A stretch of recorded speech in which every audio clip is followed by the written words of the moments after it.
अगला क्वेश्चन है, बादल को अनंत के घन क्यों कहा गया है? अनंत के घन, अनंत यानी कि जिसका अंत नहीं होता। तो बादल विस्तृत आकाश में दूर दूर तक चला जाता है ना। बादल विस्तृत जो आकाश होता है, फैला हुआ आकाश, उसमें दूर दूर तक चला जाता है। जहाँ तक देखो वहाँ तक बादल ही बादल दिखाई देते हैं। और धरती के क्या मिटा देता है? वह ताप, उसकी गर्मी को मिटा देता है। प्यासी हृदयों के अंदर जनजीवन जो है जीवन प्रदान कर देता है। निराला की तो सीधा सा आंसर हो जाएगा, बादल विस्तृत आकाश में दूर तक जाते हैं और धरती का ताप मिटा देते हैं। आज से स्पष्ट, आज से अक्सर पूछा जाता है ना। तो ध्यान है, बादल को अनंत के घन क्यों कहा गया है? क्योंकि बादल विस्तृत आकाश में दूर तक जाते हैं और धरती का ताप मिटा देते हैं। अगला है, निराला की प्रमुख रचनाएं बताएं। तो देखो, अनामिका, परिमल, गीतिका, कुकुरमुत्ता और नए पत्ते। तो ध्यान रखें,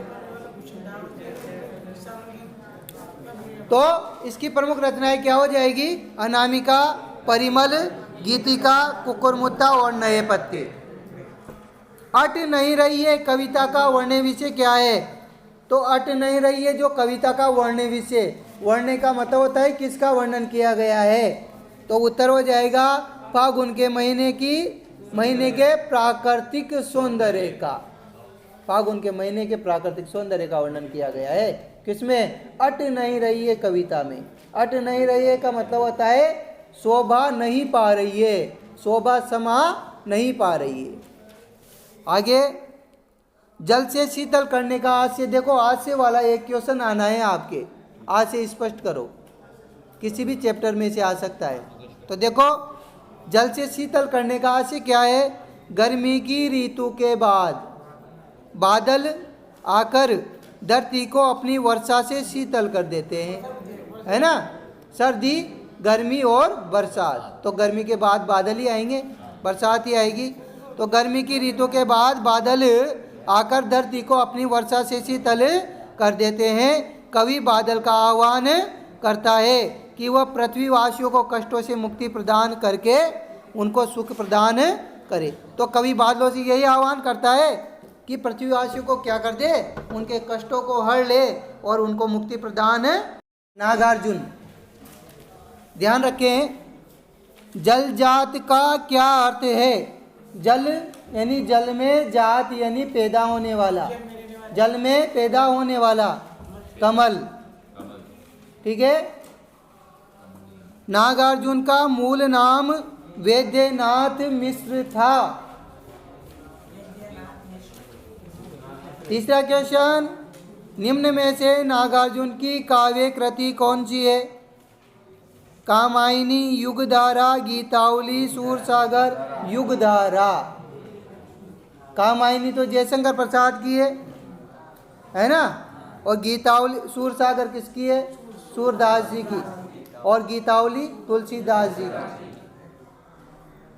नागार्जुन श्रीलंका में किस धर्म में दीक्षित हुए थे?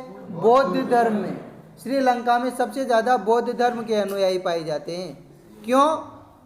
इसका रीज़न ये है क्योंकि श्रीलंका में रावण निवास करता था, ब्राह्मण था, तो वो तो राम के तो विरोध में हो गए ना, वहाँ के वासी तो हुए है ना। तो हिंदू धर्म तो ग्रहण नहीं कर सकते, तो उन्होंने बौद्ध धर्म अपनाया। फिर इस वजह से बौद्ध धर्म को मानने वाले रहते हैं वहाँ श्रीलंका में अधिकतर। और तो फिर सभी प्रकार के अब तो कॉमन हो चुके हैं। हाँ, रावण की पूजा की जाती है श्रीलंका में। नागार्जुन ने बांस को बबूल किसे कहा है? नागार्जुन ने बांस और बबूल किसके लिए कहा है? तो उत्तर हो जाएगा, नागार्जुन ने बांस और बबूल स्वयं के लिए कहा है ना। झड़ने लगे शेफालिका के फूल, बांस था कि बबूल, है ना।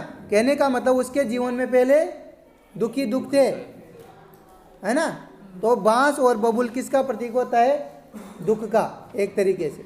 लेकिन अब उससे ऐसा लग रहा है मानो कि बांस बबूल से भी शेफालिका के पौधे की तरह फूल झड़ने लग गए हैं, मतलब खुशी का माहौल पैदा हो गया है। अगला देखो तो स्वयं के लिए, ध्यान रखिएगा, स्वयं के लिए यूज हुआ है। बांस या बबूल किसके लिए यूज हुआ है? स्वयं के लिए। अगला है नागार्जुन मैथिली भाषा में किस उपनाम से लिखते थे? बहुत ही इंपॉर्टेंट क्वेश्चन है। नागार्जुन पहली बात तो ये कि मैथिली भाषा में लिखते थे, है ना, मैथिली भाषा में लिखते थे। और उनका उपनाम यानी कि दूसरा नाम क्या था? यात्री के नाम से लिखते थे। वो यात्री नाम से रचना करते थे नागार्जुन, नागार्जुन के नाम से रचना नहीं करते थे। मैथिली भाषा में यात्री के नाम से रचना करते थे, ध्यान रखें। अगला क्वेश्चन है बच्चे और पिता के मध्य स्नेह का माध्यम कौन बनता है? माता। कहता है ना कि मैं तो प्रवासी हूं, है ना, तुम्हारी ये दंतुरित मुस्कान डाल देगी मृतक में भी जान। तो वह, और तुम्हारी माँ अगर माध्यम न बनी होती, तो माँ माध्यम बनी है। मधुपर्क को और क्या कहते हैं? मधुपर्क को और पंचामृत कहा जाता है। 5 पदार्थ होते हैं इसमें, दूध, दही, घी, है ना, इस प्रकार से। बांस और बबूल के पेड़, बांस और बबूल के पेड़ से किसके फूल जड़ने लग गए? शेफालिका के फूल। नागार्जुन का जन्म बिहार राज्य में हुआ था। सही कथन और गलत कथन? नागार्जुन ने किसानों के परिश्रम और उसकी प्रकृति की महानता का गुणगान फसल कविता में किया है। बिल्कुल राइट है। 2 ही तो रचनाएं हैं अपनी पाठ्य पुस्तक में, एक तो दंतुरित मुस्कान, एक फसल कविता।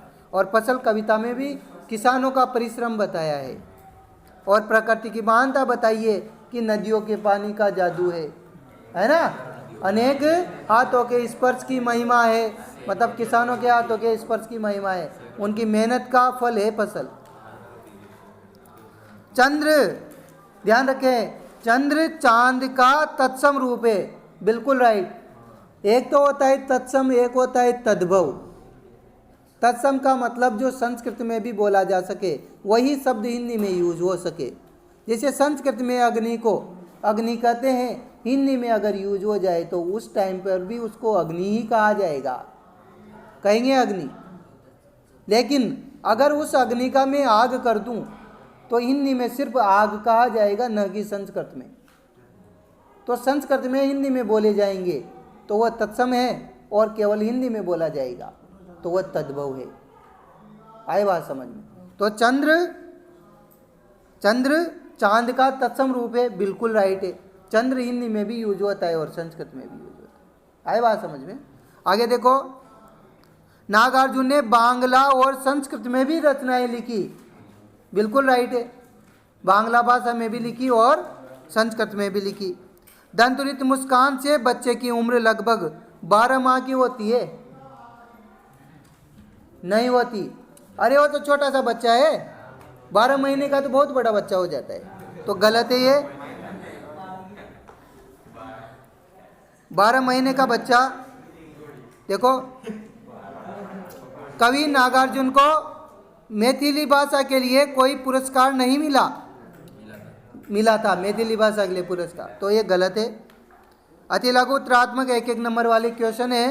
पिघल कर जल बन गया हो कठिन पाषाण से कवि का क्या से? आज से संबंधित 100% क्वेश्चन आना है, ध्यान दें इसको। बच्चे, इसका मतलब होता है बच्चे का कोमल स्पर्श पाकर कठोर पत्थर दिल भी पिघलकर जल बन गया है।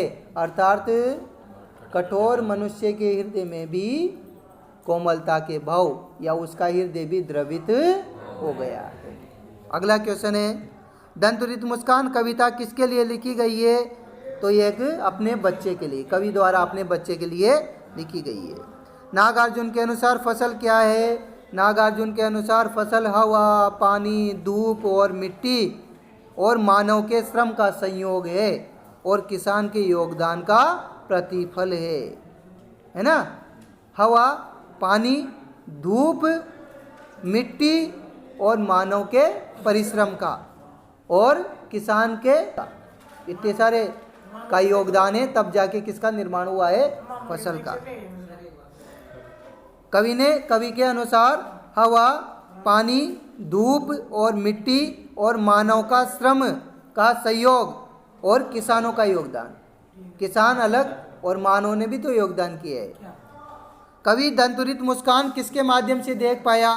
तो कवि दंतुरित मुस्कान माँ और उसकी पत्नी के माध्यम से देख पाया। माँ का भी तो योगदान था, है ना, मतलब बच्चे की तो माँ और उसकी पत्नी। अगला देखो, धूल दूषित अंगों को देखकर कवि किससे तुलना करता है? धूल दूषित का मतलब होता है धूल से सने हुए, तो धूल से सने हुए अंगों की तुलना झोपड़ी में खिल रहे कमल से किए, है ना। झोपड़ी में जो कि मानो कि कमल भी अपने तालाब को छोड़ करके मेरी झोपड़ी में खिल रहे हैं। तो ऐसे बच्चे की दंतुरित दांतों वाली मुस्कान को बताया है। ऐसी मुस्कान है बच्चे की। आगे तो ये है गिरजा कुमार